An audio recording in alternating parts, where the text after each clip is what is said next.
And for more on this, we're now joined by IFP leader Velenkosini Hlabisa, and he joins us via our video link. Mr. Hlabisa, thank you so much for your time this evening. You have reached out to the ANC. When exactly did you reach out to the ANC, and who did you write to exactly? Thank you very much, and good evening to the viewers of SABC. Yesterday, on the 21st of March, I wrote a letter to the president of the ANC, Mr. Cyril Ramaphosa, because both of us were present at Watseza, and Mr. Ramaphosa has made a comment following the attack to ANC members after the event.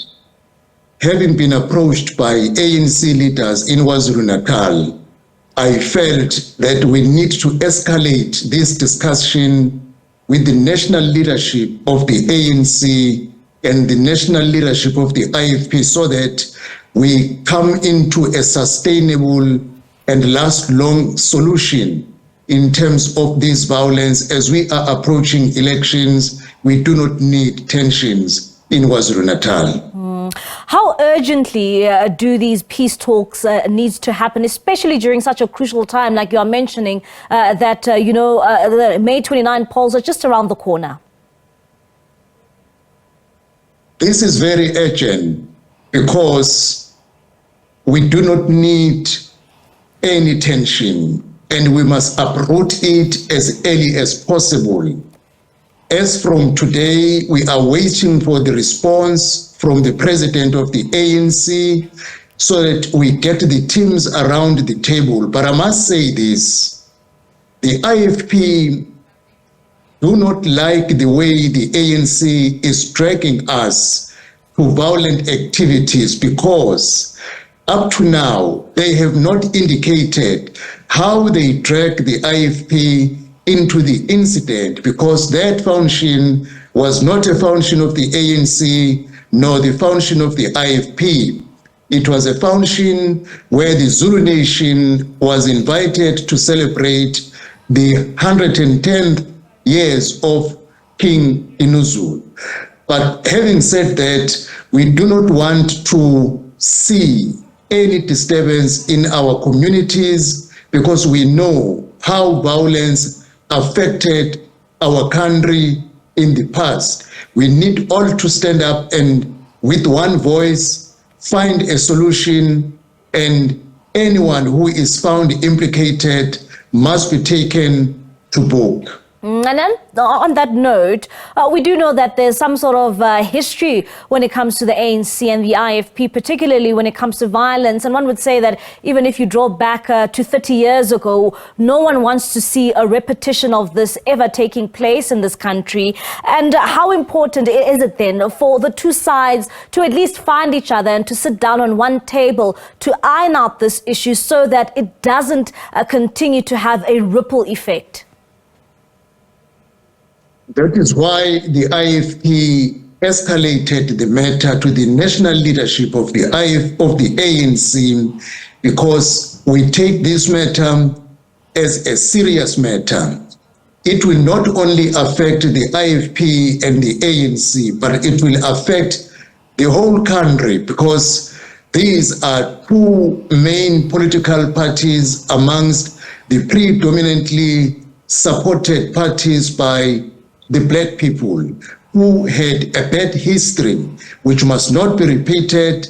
As we closed the chapter of violence, we shouldn't allow it to show its ugly face again at this time, especially as we are approaching the elections. We need to concentrate in rebuilding our country after COVID-19 and after the unrest that affected at most KwaZulu-Natal and Gauteng. It is a matter of urgency which we call upon the leaders of the ANC to respond accordingly, so that the baseless accusation that has been leveled against the IFP must be investigated and must be tested. And if it is found it was a reckless accusation, the ANC must take a responsible action of owning up the withdrawal of the false accusation. But having said that, the IFP is more concerned in seeing peace and stability in our country. Have you indicated to the ANC when you'd like to see this matter dealt with?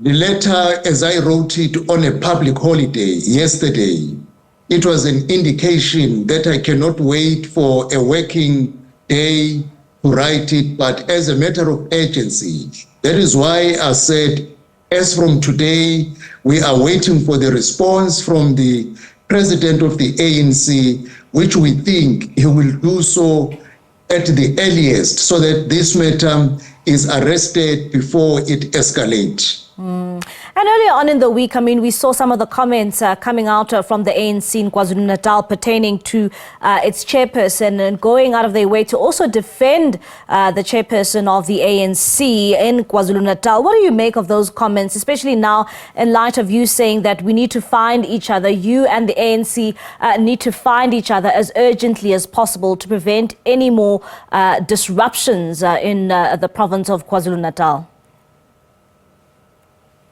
Mr. Siboniso Duma has apologized for what he did over the weekend last week. Now, for ANC leaders to say they support him on what? Because he has apologized of what he did.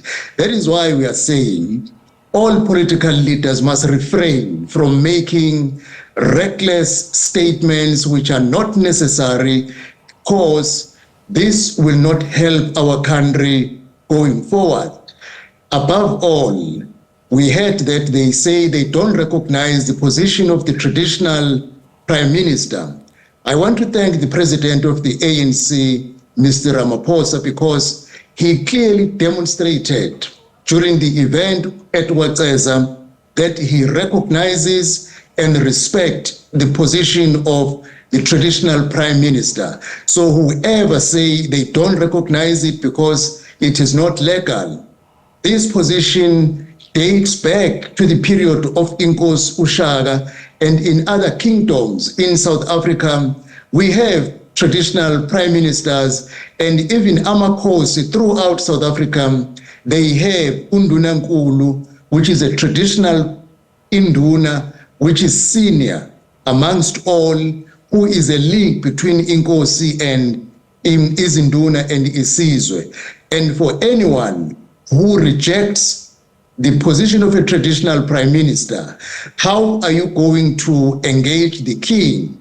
Because the traditional prime minister is like a gate, a bridge between the nation and the king, someone who is a commander of Amabutho Esilo. And if you don't recognize that person, really you are reckless in terms of respecting the traditional institution in our country. Mr. Hlabisa, thank you so much for your time this evening here in SABC News. That is Velenkosini Hlabisa, IFP leader there, reaching out or appealing to the ANC through his letter, particularly ANC President Cyril Ramaphosa, of course, to discuss the ongoing issues between the ANC, particularly in KwaZulu-Natal, and the IFP.